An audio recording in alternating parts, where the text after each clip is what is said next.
What a game four, ladies and gentlemen. And the Avalanche take this thing in overtime, a back and forth game, an instant classic. This was Stanley Cup Final hockey at its best for so many reasons that Kyle and I will get to. You had Darcy Kuemper redeeming himself at least for a day. And the big one is Nazem Kadri comes back and wins this thing. Why would we expect anything less? I think we all should have saw that coming. But man, the Avs now a single victory away. And if you're not excited about that, nothing in the world will excite you. A lot to get to today. The cup is going to be in the building. And if the Avs can do it in front of the home crowd, they will hoist that Stanley Cup. Let's get through this. You're Locked On Avalanche, your daily podcast on the Colorado Avalanche. Part of the Locked On Podcast Network, your team every day.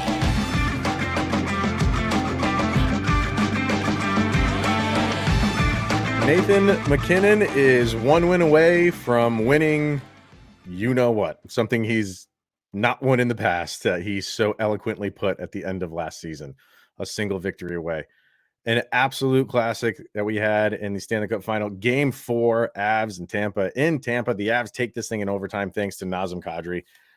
So much to get to, man. But first things first, thank you for making this your first listen of the day. That's always appreciated. Follow the show on social media outlets, LOPN_Avalanche on Twitter, Locked On Avalanche on Instagram. Questions, comments, concerns, opinions to lockedonavalanche@gmail.com. And follow us on our YouTube channel. Over on the YouTube, hit subscribe, get notified when a new show goes live. Man, Kyle, this is the Avs looked really good for the duration of this game, especially in overtime. But this is the crazy thing about hockey is as good as they were and as in control as they were in overtime, that's the beauty of hockey. Is you're not sitting there. It's just like, oh, it's just a matter of time before the Avs score because a simple mistake can have Tampa going in the other direction and netting one and the game is over. That's why hockey is the greatest sport because the team that's in control and has everything in hand, sometimes it doesn't always work out that way. This time, at least last night, it did, and it came in the form of welcome back Nas. What a game, man. What do you got? The Avs, it was one of those kind of weird slow starts for the Avs, like one shot, one goal on Darcy, and then the shot discrepancy in the first, you're like, this is going to be a mountain to climb. And this Avalanche team climbed that mountain and went all the way. Like Darcy got so much better. And just the team, the shots started looking better because the Tampa was just getting in the way of every shot, blocking everything. That was, and it went from that pucks on net mentality to high quality pucks on net. And then the team starting to, you could actually watch them adapting to what Tampa was doing and figuring them out on the fly. And for it to culminate with Nas coming back and getting that goal, because why not? This team has won in every form and fashion all year long. Why not this way? Yeah. You probably looked at how many block shots the Lightning had. I'm assuming you did. Yeah, it's okay. Yeah, I was gonna say like you did. So I'll give everybody listening like 5 seconds to take a guess at how many shots the Lightning blocked. Because in the first it was just they were blocking everything. In the end, they had 35 block shots. That's a ton. And everybody, and you look at shots on goal. Clearly, that's an important stat. And at the end of the first, the Avs were getting outshot. Well, it was like 17 to 4. Yeah, 17 to 4. Yeah, 17 to 4. To 4. But I put up on Twitter, like if you look at Corsi, that's why I kind of like, kind of analytics. It tells a different story. Mm-hmm. It was basically 50-50. I think it was 22 to 23 in favor of the Lightning. Now, again, Corsi doesn't track shots on goal. Clearly, that's its own stat. But when I saw that, you look at 17 to 4, and then you look at 23 to 22, that made me feel better about the first. It made me feel better because it made me feel like, okay, the Avs at least are getting looks. They're Yeah. getting looks. They're just not able to get them on net. That's fixable. That's And something you go. 3 of the 4 of those shots were high danger. Were they? Okay, great. So that's what I mean. Like they were getting looks. It's just you have to give Tampa credit for getting in those shooting lanes. So, but that's something you can work with. You can take that stat, go into the intermission and say, like, look, guys, it's not that they are shutting us down and we're not even able to get a shot on net. It's just they're getting in our shooting lane. So what do we have to do to combat that? And as the game went on, you're right. Like it methodically, and in the end, shots on goal, 39-37 in favor of the Lightning. So that evened out by the end of the game, and you saw it. You saw the Avalanche really starting to turn the tide. And we got to talk about Darcy Kuemper. It's partly why I am wearing my Star Wars sweatshirt right now, because we talked about yesterday. Talked about redemption. That's what it is, and that's kind of why I was going with him. I don't know if that's why Jared Bednar might not be that might not be that dramatic. He might just say, like, he's my guy. I'm going with him. And it was cut and dry for him. For me, it's like, that's what you want out of Darcy Kuemper. You got saves from him. Now, I know the Hedman goal, bad goal. That's one you got to stop. And if you stop that, we're not even going into overtime. But you remove that fluky first goal where his helmet came off, which we'll get to in a minute. But other than the 2 goals he let in, Darcy Kuemper played a wonderful, wonderful game, and this is what we needed from him. Yeah, I've pled my case for Frankie. Everybody knows where I stand on Frankie. I had the case going on live in the Twitter space about the comments started coming like, is it time for Frankie? And why did we start Kuemper? And this is where you have to go with what you were saying with Darcy Kuemper. Like, it was a huge gamble. Like, what if it went wrong? Then you have Darcy Kuemper in his mind, like thinking he can't do it. Then you rely on Frankie. What if you have to go back to Darcy? Like, it's a weird gamble to play. And after the 1 shot, 1 goal, like you were automatically starting to worry, starting to doubt.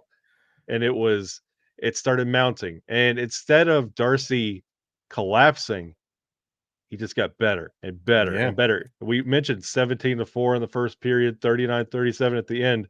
If 39 shots and you only let 2 just bad goals in, that's not bad. This is a Tampa team. And a stat we haven't mentioned yet, Tampa is 1 for 14 on the power play in this series. Like, you're giving them opportunities and they're not converting. Yeah. Like, that speaks a lot to the caliber that Darcy Kuemper, when he's in his element, what he can be. So kudos to Darcy. To win that game. It couldn't have started off worse. You know what I mean? You let a goal in 30 seconds into the game, and you already the chirping that's going on leading up to this game. That's not good. But I think you have to take that goal into context. You know what I mean? Like, he got a stick up into his mask, and then the shot kind of made his helmet come off. And he still went to go make the play. Helmet off, he still lunged to try to make the play. Kind of a fluky goal. But just the fact that it happened 30 seconds in, you're like, oh boy, not what you wanted. And then the Hedman goal definitely should have stopped that. But other than that, remember we were saying when there's a breakdown that goes the way of Tampa, and then they just have a wide open look, you want him to stop those shots. There's one that Nathan MacKinnon coughed up right in front of Kuemper, and he stopped it. Yeah. And that is what you want. You're still holding your breath with him because he hasn't proven that he can do that over time in these playoffs. But when those things happen, you are holding your breath. Just don't let it in. And there were a couple times where a goal that he would have let in at any other point during this postseason, he was stopping those at least for game 4. You have to feel good. And on that Nazem Kadri goal, he got the second assist. So we got good on him. And with that first goal, you kind of anticipate Darcy being able to save it, because Darcy has been playing with broken equipment, flying off equipment. all year long. Why does he need a mask? He's been playing without skates and sticks and leg pads, so why not a mask? So we'll get to that goal and why it was allowed a goal. And I didn't know this. I thought it was pretty cut and dry, but I appreciate the people of Twitter posting the rule book on there as to why it was a goal. So we will get to that. We'll get to more of the game in general and Tampa's defense, which just looked so good. Of course, we have our sound check to get to, but I mean, it's smiles all over the place right now for the F. So, but first we're going to hear from Built Bar. And of course, Built Bar, and of the brownie chunk, the coconut brownie chunk bar. Well, guess what, Kyle? They have come out with a coconut brownie chunk puff style. Oh, they're trying to get me, man. and they're going to get me. Yes, Kyle's bank account is draining as we are reading this ad from Built Bar. They have come out with a coconut brownie Built Bar, the flavor that you love, in a delicious, chewy marshmallow covered in 100% real chocolate. It's like a fluffy cloud of coconut brownie goodness. The best part about Built Bar and Built Bar Puffs is, of course, they are amazing in taste, but you can enjoy them guilt-free because they're actually good for you. They are the perfect treat, perfect when you've got a craving, you need to satisfy your sweet tooth, or in need of a quick, healthy snack. They're the excellent source of protein. So go to built.com, use the promo code LOCKED15, and you get 15% off of your order. Once again, built.com, use the promo code LOCKED15 for 15% off over at built.com. So the first goal on Darcy Kuemper, I always thought when the goalie helmet comes off, it's different for players. When the goalie helmet comes off, play is dead. And you've seen it many times, and you've even seen it like Jordan Binnington, not surprisingly, deliberately threw his helmet off to try to stop the play, and he actually got called for a penalty in doing that. So you can't, for the people that are like, well, then you can just rip his helmet off. No, they can't. But I'm sorry. Same logic with dislodging the goal intentionally as well. Yes. So apparently the rule is if the goalie helmet comes off and the opposing team has the puck, play continues. It only stops if the goalie's team collects the puck. You would think that would be reversed, because if the goalie's team has the puck, there's no danger to him. There's less danger to him. Let me say that. If the opposing team has the puck and his helmet is off, that dude is a sitting duck, and because the potential of a goal is how it's worded. I'm sorry, man. Like if that goalie's helmet's off and Shea Weber of 5 years ago is going to rip a slap shot at him, that's a dumb rule. I mean, by the way that it's written right now, apparently they got it right. But I didn't know that. I thought goalies were different, were set aside in terms of if their helmet comes off, we're stopping the play. Didn't know that. I didn't know the full extent of the rule to that regard. I would expect it to be addressed in the future. It might not be. I mean, because goalies' helmets, they come off, like, not every single game, clearly, but enough to where you would think it would have been addressed by now. The fact that it hasn't, I want to get clarity as to why it's that way. Is there a reason that I'm not seeing or thinking as to why it is the way it is? Why is it written that way when that seems like to be a danger to a goalie? Would it be in situations like when Darcy got jabbed in the eye, where there's a scrum in the slot and then the stick gets in the mask and you kind of like, you would dislodge it that way? You wouldn't want to blow that dead. It's not really impeding anything. Like, it wasn't intentional. It just kind of happened. But if you're the team with a puck, you would be really upset that play was blown dead. So I wonder if it's in that type of situation. But when you're on especially with the push for safety, you would think that would be addressed really quickly. I think for the Predators one, like, Kuemper was injured. You know what I mean? Yep. So they're going to call that because it's an injured goalie with his helmet off. Even if it did jab his eye and then turn him into Right. a Bond villain. Like if it just kind of missed him and dislodged the helmet, Yeah. that would be one of those So, situations, I think. I mean, it is what it is. It happened, and you move on from it, and they did clearly, and he did clearly. That's Uh, hockey, baby. yeah, right. For the Avs, that first goal, that the equalizer goal from Nathan MacKinnon, which he gets off the schneid for goals in this series. Although it was like a bunt. You know what I mean? You always hear Yeah. that. Get a struggling batter gets a bunt, and it can just kind of break him out of. I'm not saying Nathan MacKinnon's having a slump or anything like that, but you want more goals coming from him, especially in the Stanley Cup Final. But that power play in it specifically, a thing of beauty. And they kept that puck in the zone for the duration of it. And there were times where Tampa was trying to get it cleared, and you had guys at the blue line stopping it, and Tampa was dog tired. Yeah. And you're sitting there, you can just see things materialize. You knew the Avs were going to continue to get good looks of as how tired Tampa was, but that's no guarantee when you have someone like Vasilevsky in net. But it was kind of, a fluky goal for them. But at that point in the game, they will absolutely take it. That power play specifically kind of got them going, I felt.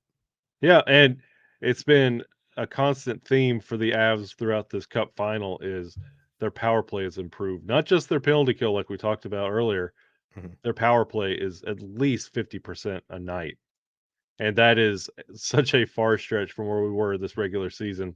You love to see it. Yeah, you do. And then for the rest, like this is your depth coming in with, the second goal. You had Cogliano. Sturm thought he had it, Yeah. but he gets the primary assist, and then Darren Helm. That was just a great shift by that Mhm. unit. They kept working and kept again keeping the puck in the zone, and eventually it benefits. And it's good to see that line working as hard as they did and getting a goal past the best goalie in the league. You can work hard all you want, and then you can take some positives out of it if you end that shift without getting a goal. It's like, hey, we worked our butt off, we kept the puck in the zone, good job, boys. But to get the goal, especially against him, for working as hard as you did, is aces. Now that ESPN now has control of the rights to the NHL broadcasting, does that mean we get a sports science episode? Oh yeah, That do you need 9 fingers to score goals in the Stanley Cup with Nas and and Cogliano on the Cogliano, score sheet? right? Oh It my might be god, a cheat code or something. do they still do that? Because I I don't don't watch a know. lot of ESPN. I don't either. But sports science was one of the dumber things that they've ever, in my opinion. I Yeah. thought it was pointless. Um, Statistically, if you have 9 fingers, you are this more likely to score a goal in the Stanley Cup. there's less wind draft if you have 9 fingers as opposed to 10. So therefore, you go 0.35 miles per hour faster. Tape them together. um, but getting just overall in this game, just if you want to like break down everything individually, we can do that, and it's fun to do that stuff. But just sitting back, just watching this game was just a joy. Yeah. This was just so much fun to watch, and it was you knew something was going to have to break maybe freakishly for either one of these teams to win. Both defenses were fantastic. Tampa was giving Colorado fits, and I give Colorado a lot of credit, Tampa a ton of credit for how they really clamped down on defense after the Avs got that Cogliano goal to tie it, because the Avs were buzzing to start the Yeah. third. They were everywhere. And after that goal, Tampa's been making it tough for the Avs to get any time and space. Their forechecking is really, both these teams are kind of similar. Yeah. The Avs have more speed. I wouldn't say by a ton, but the Avs definitely have more speed. And Tampa wins in the goalie department, but everything else is kind of equal, and you're seeing that especially in this game. Tampa's D was if you're a Tampa fan, you're loving it. For me, I was just getting frustrated because they were taking the Avs out of doing what the Avs typically do, but the Avs were trying like a hell to continue to do it. And every once in a while they would break free, but then there's that second unit, that second level that's there for Tampa. They don't make it easy for anybody. So for the Avs to have 37 shots on goal after having 4 in the first, is I think a testament to so many things. One, the Avs just continuing to pressure, changing on the fly, period to period, intermissions, making adjustments, and Tampa's doing the same thing. Tampa's making their own adjustments. It was just a great hockey game to watch, and you just see that on the ice of these teams just going back and forth, matching wits. And I want everybody to kind of look at this series as a best of 3. I want you to grade on the curve. I want you to throw out the high and low scores. Game 1, game 4, and then eventually game 5 on Friday night. Those are the 3 that you need to focus on. Throw out the 7-0 game and the 6-2 game. Those are fluke games. Right. They were bad games. Just forget about them. They don't happen. The rest of these games, 2 overtimes. Who knows what game 5's got in store? Like this is absolute classic hockey. In our Locked On Avalanche Twitter spaces, we have Montreal fans, Boston fans, Hurricane fans sitting enjoying the game with us. Yeah. Because if you're not a fan of these 2 teams, this is incredible hockey to watch. Great. And everybody's just sitting there enjoying the ride with just hockey fans, because this is a really amazing series. And I don't want us to focus so much on that 7-0 win and the 6-2 loss, because those happened, but that's not the narrative of this series. Games like this 3-2 overtime, Berkey won it in game 1, and then you got Naz in game 4. This is the hockey that we anticipated when we talked about this series possibly going 7. Like, you expected just punch for punch, and you see it now that Tampa's waking up. Like, these are very similar teams, and it's who can hold on the longest, and it's coming down to the speed and depth. It's what's being the determining factor for Colorado. Yeah, I mean, even down 3-1, Tampa's not feeling like this is over and they're going to cave in. I mean, they're at the point where it's just like, we got to focus on one game at a time, one period at a time, one shift at a time. But, you win this game in Denver and then you go back home, and then anything can happen. So, they're going to take it one game at a time, but knowing full well, how a series is broken down. If they can somehow get a win in Denver, then they're going back home, the confines of their home. Colorado, on the other hand, you're going home right now. And when that cup comes out and it's on display and you're that close to raising it in front of your home crowd, you can't write a better story than that. Yeah, don't put it back in the case. You want to keep it right there. Exactly. All right, let's get to a sound check. So for anybody just joining, this is our LOPN sound check, and Kyle and I always pick one song after each game, win or lose. It's kind of best that we feel best summarizes the game that was just played. All these songs go on a playlist on Spotify. Search for LOPN sound check. Subscribe to that, and whenever we up or post the new songs to it, you can listen to them. So, what do you got for this one, my good friend, Mr. Kyle Sullivan? A band. It's an all-time band. It's like my junk food band. I love this. I spent summers, like when I was like in high school, like I would just listen to CDs, just staring up at the clouds of this band, and it's Led Zeppelin. I think this is our first Zeppelin song. Yeah, Bring It On Home. There you go. I think it might be. I love Zeppelin to death. Like, they are so incredible, like, oh my God, musically. And Bring It On Home, like, we're there. Yeah. 21 years. Like, we're at home. You got your wish, Avalanche fans. Let's drop one so we can win in Denver. All right, let's win it in Denver. Yeah. I low-key wanted that to happen. And now it's here. And for me, mine's kind of in the same realm as yours. And mine is Linkin Park's probably their biggest hit, and that's One Step Closer. And that's exactly what we are. We are one step closer from bringing it on home. So we kind of just combined our tunes today. Wonder Twin powers activate. Yeah. Form of an ice bucket. That way. Yeah. Bam. So yeah, go subscribe to that or follow that playlist, and you got those 2 songs up there now. And I love when people throw out their own, obviously, on especially on YouTube. So looking forward to seeing what everybody's coming up with, because the excitement level is sky high right now. What are we looking forward to in game 5? I talked to Adam during the game. We'll probably do a crossover with him, record it tomorrow. for Friday. Probably do that. So I'm interested to see what he wants to say. Like, you don't look at this game and you're like, we got to make massive adjustments. You know what I mean? This was just one of those games where the Avalanche came out on top, and there were many times where it could have clearly went the other way. So I'm looking forward to talking to Adam about how he feels about this game. Does he feel like this was how we're feeling?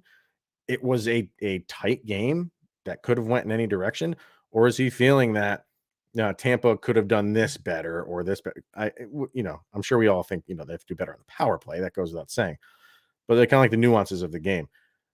For the Avs, what are you thinking that they got to do for Game 5 to win this? Honestly, the game narrative going into Game 5 for both teams is exactly the same. Do exactly what you do, but perfect. There cannot be a chance because you're getting Tampa's best game in Game 5 because that's it. And you want this to be it. You have to play your perfect game because if you don't, look at games 2 and 3 for both sides. That's what happens if you get off your game and you take a step back. You have to play your absolute most perfect game. Everything has to be Avalanche hockey from the puck drop to opening the case and handing it off. You have to play definition of Avalanche hockey. There cannot be, oh, well, that didn't look good. No, that's where they take advantage because they are trying to extend this series and you're trying to put it to bed.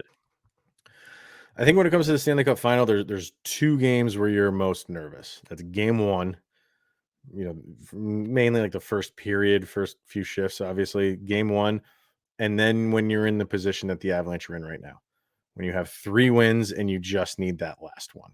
Yep. So those are the two times I feel like where the nerves like creep up. They go away. You know what I mean? Once you start getting into the flow of the game, they go away. But we always look at the first 5-10 minutes of a game. You will definitely be watching those with a very close eye on 5 because you don't want to. The Avs are going to feel like, I don't want to be the one to make the mistake. You don't want to give up that early goal. If you get that early goal, especially on home ice, look what happened with Tampa. They got that goal 30 seconds in. Place is going crazy. Yep. Now the flip side of that is look how the game ended. So it's not a definite, but just to get the vibes going, like they made that calms the nerves. Obviously, that's from the maybe mind game of what the Avs will be feeling in Game 5. From a play standpoint, like I said, I don't think you change much. Why would you change anything now at Game 5 of the Stanley Cup Final? There's nothing that you need to do like this massive overhaul. Your power play is working. You're gonna expect, like you said, you're gonna expect a great game from Tampa. Their season is on the line. But the way that they play defense, maybe that's the only thing that you try to figure out if you're Jared Bednar is just how can I get some more zone entries. They did a ton of dumping and chasing, which is kind of what you have to do against this Tampa team. I really don't know like how you're gonna have all of these clean zone entries. It's just not. It just doesn't seem like it's going to be in the cards, especially for like the depth lines. You can always rely on Cale Makar and Nathan MacKinnon to do it or have the best chance to do it. But man, they're not. Tampa's not afraid of anybody on the Avalanche with the puck, especially guys like Cale Makar. When Cale Makar goes behind Darcy Kuemper to kind of just like, relieve some stress and release some tension and maybe get a line change, Tampa is on them. He's on him and he's forced to move the puck sometimes by himself because his team's not out. The rest of his line, the line change hasn't been complete. So he needs to carry that puck out and they're on him. Yep. So Tampa makes you go. The Avs are capable of doing that. But they just got to have quick, clean line changes and just get up the ice as fast as they can and have some good zone entries and try to set something up. Because there was a lot of dumping and chasing, and the Avs can win those battles on the boards. They can, but it's not typically their game. So and look at it. You're 15-3 to this point. Crazy. You don't have to do a lot of changing. No. Stick to exactly what you're doing because Tampa's trying to make you not do what you do. That's their main goal because they know the recipe the Avs have used to get to this point is successful. They got to get you off of it. Yep. And we'll, kind of end it with Darcy Kuemper again. Like, I kind of feel like, he had a very good game, but I don't feel like now this is just, okay, well, Frankie, don't be ready. I Yeah. think he still needs to be ready. You know what I mean? Like, if he, Go get the cake ready. Go get the again, man, party streamers. We'll yeah, come to you, Frankie. I still feel like they are on a short lease with Darcy Yeah. Kuemper. Again, if he lets in like 3 in one period, I still think he's out. I think this Yep. is a big boost of confidence for him, clearly. And then you're gonna have the crowd behind you. Everything is right where the Avalanche need it to be, including him coming off a game like that in Tampa. But like I said, having said that, it's not just okay. We're not going to be watching you still with a close eye. That's still on the table, if you ask me. And Darcy, he knows he's got a short leash going into game 5, but he knows if he gets one more win, not only does he remember everybody he's under, like this is a contract year, Yeah. so it's up. He could get any job he wants in the league being a Stanley Cup winning goalie, like off the hottest team that the NHL has seen in quite some time. He could ask for anything from anywhere. That's got to be in the back of his mind. Even Tampa. No, He could get a backup Tampa's gig. good. Like No, you don't have to try that hard. Like Tampa's good. Brian Tampa. Elliott. I mean, if they want to That's swap goalies in the offseason, oh we yeah, can sure. do a Well, sign and trade if you want to do that. I'm yeah. okay with There's that. something broken in Tampa. We need Vasilevsky. Yeah, clearly. All right, but yeah, what can you say, man? This was just what a game. Flat Yeah. out. I mean, and you can go listen to, people like break things down and, deep break things down, like kind of like a little bit what we did. But I think just on the surface, this was just a fun hockey game to watch Mhm. for everybody, for the hardcore guys like we are, and just the people tuning in because it's the Stanley Cup Final. They are now watching Game 5 Yep. for many reasons, because that was fun. Because now you have a team who's on the verge of winning the best trophy in sports, and it's on a Friday. What else people got to do on a Friday? There's no movies coming out, right? I mean, is there anything big? I don't think so. Lightyear. We both went to go see Lightyear. We did. I liked it. It's I all thought it was right. enjoyable. Yeah, It's all right. yeah. Go see it. Yeah. Fold the page down on this game. Come back to it when all is said and done, because I don't think in the moment we appreciate what this game actually was. That's a good. Like right now, the endorphins are flying. Yeah. The heart rate has come down a little bit, But you. but holy God, it was high. Yeah. It was high. C- I think it's going to be that way for the duration of Game 5. Yeah. That's just, it's a given. So we will, I can almost guarantee you we will be having a game or a show No. for No. Saturday. Why would we? That is an absolute definite, win or lose, but hopefully clearly win. So until then, thank you everybody for tuning in, making it your first listen of the day. Always appreciated. I'm going to solidify it with Adam, but there's a high possibility that we will do that crossover tomorrow. So check that out. All right, everyone. Again, thank you for tuning in. Always appreciated. He is Mr. Shaggy Von Doom, Kyle Sullivan. I am Chris Maselli. This is the Locked On Avalanche podcast. One more win, baby. That's all we want.